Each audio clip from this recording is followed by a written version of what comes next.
92313041047, mahasiswa Pendidikan Bahasa dan Sastra Indonesia angkatan 23. Di sini saya akan mempraktikkan keterampilan dasar mengelola kelas dengan topik puisi rakyat. Sekian dari saya akhiri. Wassalamualaikum warahmatullahi wabarakatuh. Selamat menyaksikan.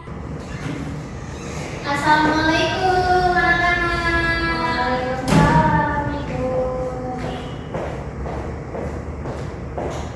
Selamat pagi semuanya. Udah pada sarapan belum? Udah nih. Udah. Kan udah sarapan belum, Neng? Belum, Ibu. Oke. Sebelum memulai pelajaran pada hari ini, Ibu mau berdoa, kita semua berdoa dulu. Biasanya yang memimpin doa siapa? Ayo silakan ini dipimpin doanya, Nak.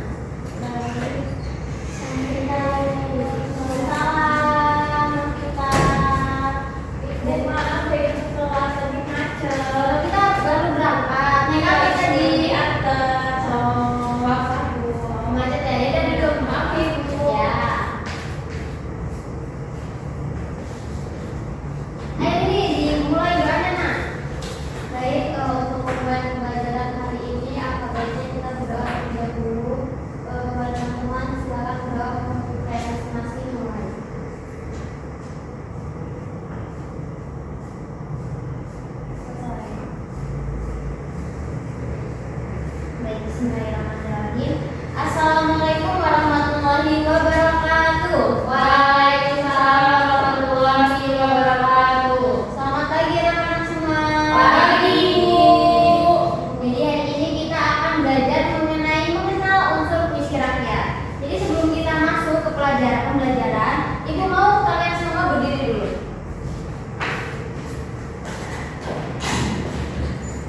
Coba dicek di pertama sebelum mulai pelajaran kita harus ngecek diri kita sendiri dulu. Coba dicek pakaiannya udah rapi apa belum? Sudah. Ayo Lili, kan namanya di situ nah. Nah, dicek dulu pakaiannya udah rapi apa belum? Yang bajunya keluar-keluar, Imel jangan digulung-gulung nak, apa mau berantem? Jangan digulung di naikin. Udah merasa rapi semua? Sekarang Ibu mau kalian lihat ke samping kanan kiri kalian. Lihat temannya, udah rapi apa belum temannya? Sudah, Ibu. Sudah. Sekarang Ibu mau lihat ke bawah. Coba ada sampah nggak di bawah kalian? Tidak ada, Ibu.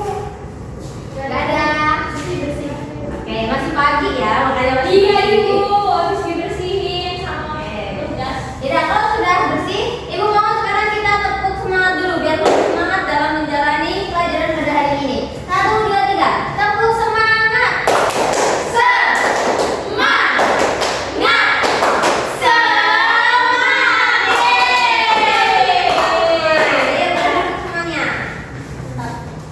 Baik. Pada hari ini kita akan belajar. Oh, sebelumnya Ibu absen dulu, ada yang nggak masuk hari ini? Ada, Ibu. Siapa? Nando, kenapa dia nak? Dispen, Bu. Dispen? Kemana memang? Turnamen. Oh, ikut turnamen? Iya, Ibu. Aku lihat dia itu. Oh, aku. Keren. Terbaik ya, semoga Nando menang ya. Amin ya Allah. Oke. Hari ini kita akan belajar mengenal unsur puisi rakyat, anak-anak. Kalian pernah dengar nggak mengenai puisi? Pasti pernah kan? Dari SD kita sudah belajar mengenai puisi. Tapi kali ini kita belajar mengenai puisi rakyat, bukan puisi seperti biasanya. Ingat itu bangkunya Nando itu dilurusin dulu nak. Baik, Ibu. Oke, makasih Mel. Apa sih yang terlintas di pikiran ketika mendengar kata puisi rakyat? Coba Imel, apa hal yang terlintas dalam pikiran Imel kalau ngomongin puisi rakyat kan? Gurindam, Ibu. Gurindam. Bisa. Terus apakah sama dengan puisi yang sering kita baca di buku pelajaran, Bu? Jadi puisi rakyat dengan puisi yang biasanya kita baca di buku-buku pelajaran itu berbeda, nah. Apa bedanya? Bedanya nanti dulu. Kita kayak door prize. Kan itu diambil dulu itu barangnya aja tuh. Yang dulu. Enggak beda. Ngantuk apa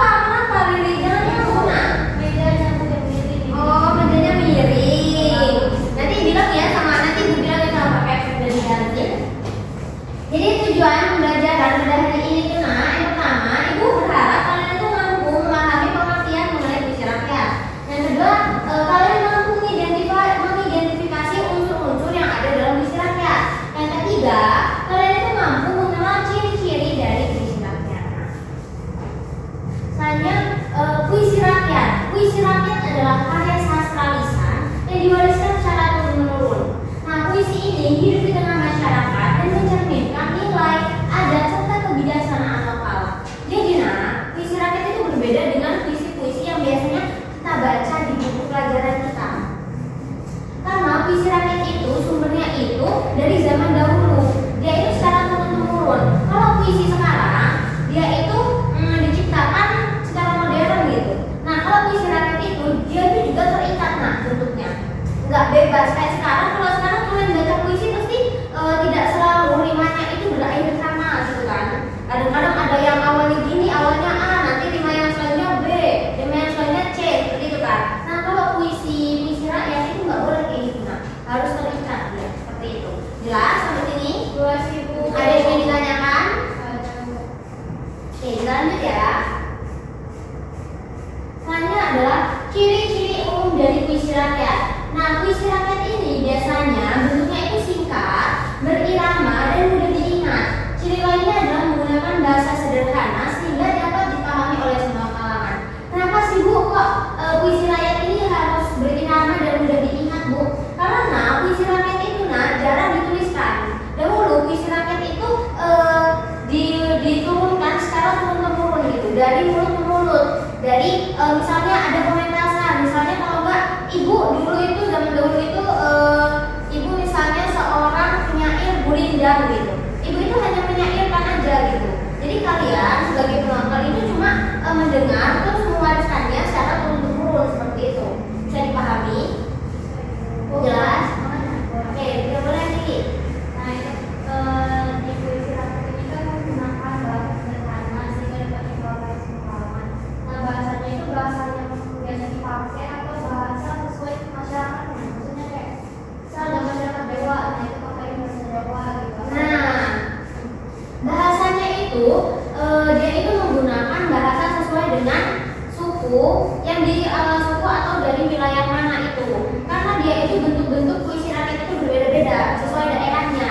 Di Jawa ada yang namanya gurindam. Nah, nanti di Kalimantan ada lagi puisi rakyat yang berbeda dari gurindam. Jadi dia itu biasanya bahasanya itu menggunakan sesuai dengan wilayahnya. Gitu. Bagus sekali pertanyaan Riri. Ada yang ingin ditanyakan lagi? Cukup ya, lanjut ya. Selanjutnya adalah fungsi dari puisi rakyat. Jadi puisi rakyat ini pada zaman dahulu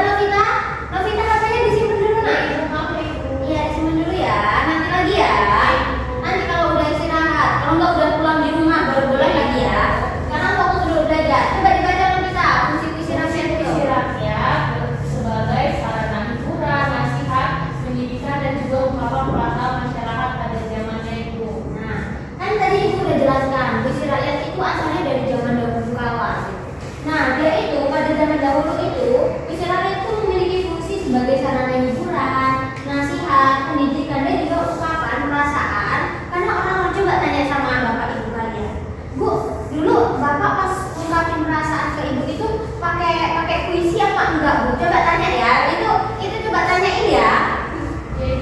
Ya, selanjutnya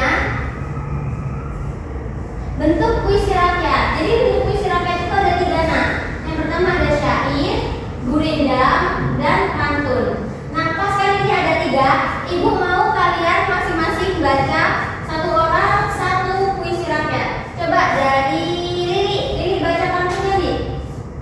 Asal tahu dari seberang, dimulai orang dalam berarti. Nah, kalau dari jauh dirantau orang, kalau sakit siapa yang memberi?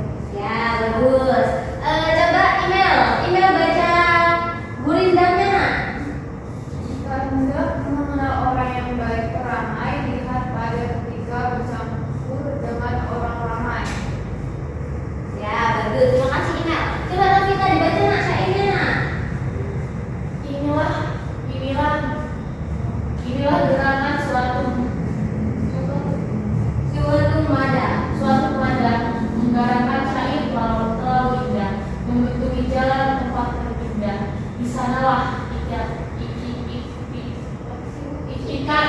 sanalah itikat diperbaturi sudah. Nah, bagus. Kasih aku saran kita semua.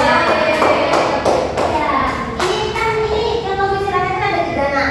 Yang pertama ada pantun, gurindam, dan syair.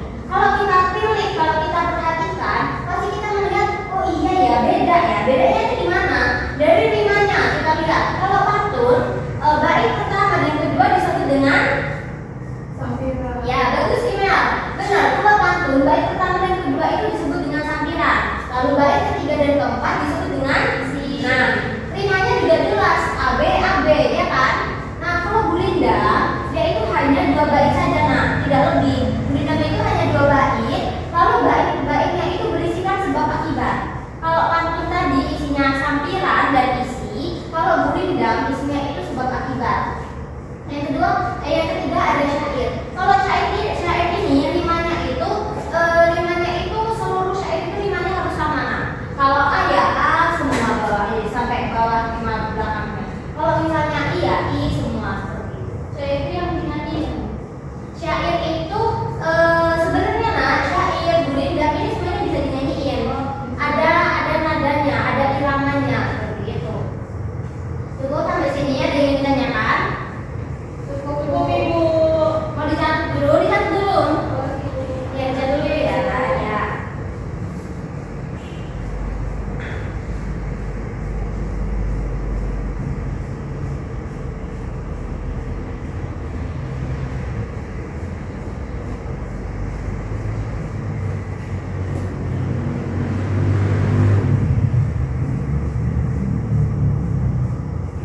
Sudah mencatatnya?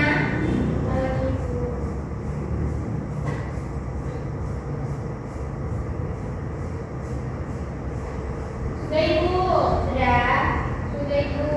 Ibu lanjut ya. Selanjutnya adalah unsur-unsur dalam puisi rakyat. Bisa diperhatikan dulu anak-anak Ibu yang cantik-cantik. Bisa Ibu. Nah, makasih ya Ibu. Perhatikan Ibu dulu ya. Unsur yang pertama adalah unsur tema. Tema dalam puisi rakyat ini biasanya berkaitan dengan kehidupan sehari-hari, seperti nasihat, persahabatan, cinta, hingga hubungan manusia dengan alam. Selanjutnya ada unsur rima seperti yang Ibu jelaskan yang tadi dicontoh tadi. Rima adalah pengulangan bunyi pada akhir baris. Dalam puisi rakyat, rima itu sering digunakan untuk merubah perindah bunyi dan memudahkan untuk dilafalkan. Jadi kalau di puisi rakyat ini rima itu digunakan untuk mempermudah pelafalan dan mempermudah untuk diingat seperti itu. Karena dari tadi kan udah Ibu jelasin. Kalau puisi rakyat itu kan diturunkan secara mulut ke mulut. Jadi agar lebih mudah diingat, yaitu dibentuklah rima yang senada seperti itu. Sampai sini jelas? Selanjutnya ada unsur irama. Irama ini dalam puisi rakyat juga penting. Nah, irama itu adalah alunan nada yang tercipta saat puisi itu dibacakan. Nah, irama-irama inilah yang membuat puisi rakyat itu lebih hidup dan enak untuk didengar. Selanjutnya ada kenapa Novita Riri? Ngobrolin apa? Ngobrolin apa? Nanti ya, abis ini ya diobrolin lagi. Karena kita belajar mengenai puisi rakyat dulu ya, difokuskan dulu ya kalian. Selanjutnya ada unsur bahasa. Coba Novita baca dulu biar fokus ke sini. Baik Ibu. Unsur bahasa dalam puisi rakyat umumnya sederhana, bermakna, serta mudah dipahami. Terkadang menggunakan hiasan untuk memperkuat pesan. Baik, unsur bahasa. Bahasa dalam puisi rakyat ini biasanya umumnya itu sederhana saja. Tapi walaupun sederhana, dia itu penuh dengan makna. Jadi dia itu bahasanya itu memiliki makna yang berisikan nasihat atau apa yang ingin disampaikan oleh penulisnya atau penyairnya. Selanjutnya, email coba dibaca unsur amanat. Amanat adalah pesan atau nilai yang ingin disampaikan penyair. Puisi rakyat banyak mengandung nasihat moral agar pembaca dapat mengambil pembelajaran. Terima kasih email. Jadi terakhir ada unsur amanat. Amanat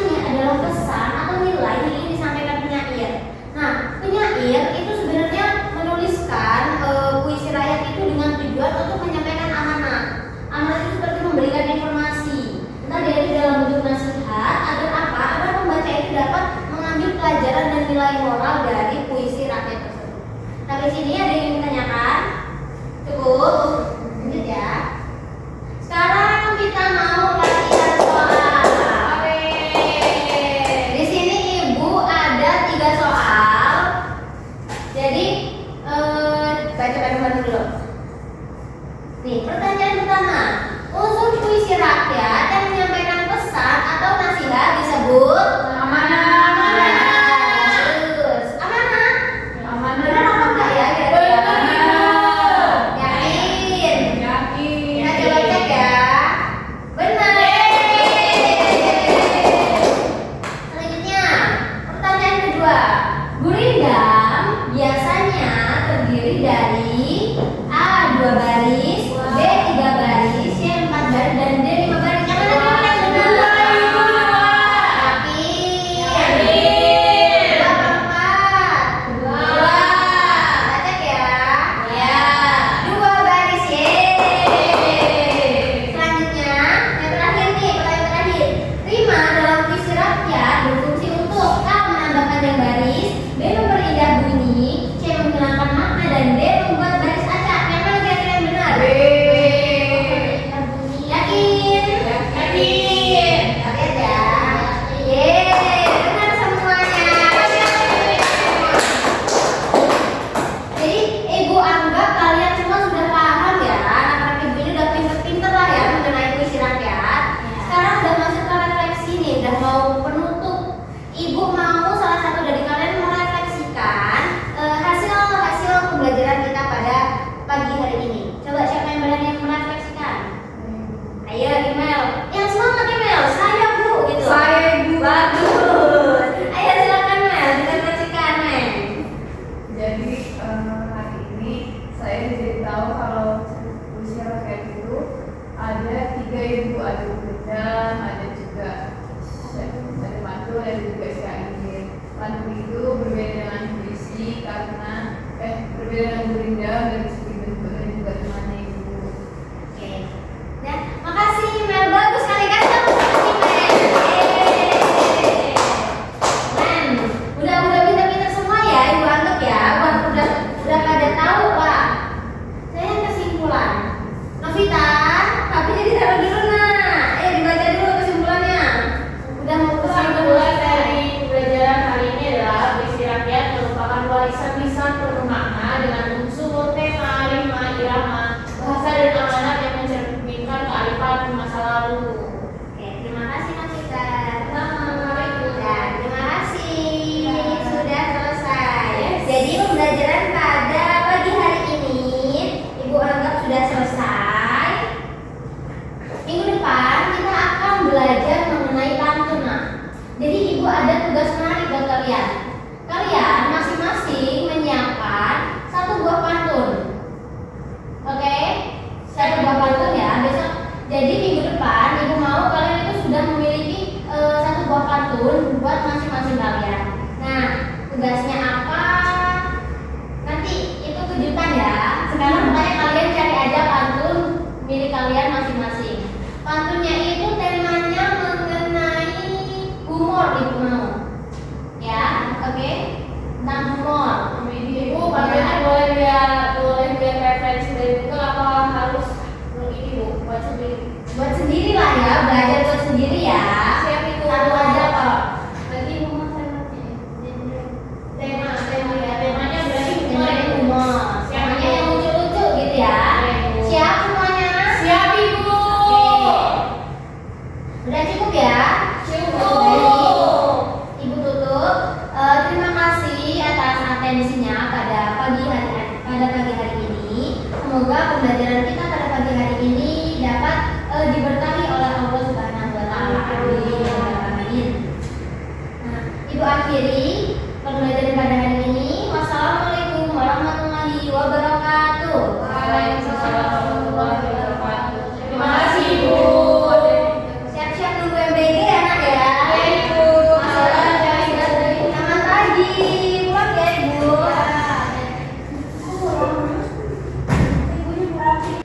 Assalamualaikum warahmatullahi wabarakatuh. Saya Nuriana dengan NPM 31341047 selaku officer tulisan dari Salon Budi Al-Malini dengan NPM 231341047 pada tanggal 5 November pada tahun 2025 di waktu 13.00 waktu Indonesia Barat dengan topik puisi rakyat. Pada komponen keterampilan yang pertama yaitu mengenai prinsip pengelolaan kelas dalam suasana yang hangat dan antusias, kemudian tantangan, bervariasi, keluasan, dan juga penanaman disiplin diri telah dilakukan oleh calon guru NMAL ini. Dan yang kedua yaitu mengenai pengelolaan penataan ruang kelas pada komponen pengelolaan meja kursi, alat pembelajaran, kemudian penataan keindahan dan kebersihan kelas serta ventilasi dan juga tata cahaya beberapa sudah dilakukan oleh calon guru NMAL ini. Kemudian pada tindakan pengelolaan kelas pada poin preventif mengenai sikap tanggap, perhatian, keterlibatan dan lain-lain serta memberikan perhatian pada waktu yang bersamaan saat mengajar, lalu merumuskan perhatian kelompok pada tugas yang diberikan dan memberikan petunjuk-petunjuk yang jelas. Kemudian yang terakhir mengenai menegur tingkah laku siswa yang mengganggu kondisi kelas telah dilakukan oleh calon guru NMAL ini pada beberapa poin yang telah dijelaskan sebelumnya. Kemudian pada poin terakhir mengenai represif pada perubahan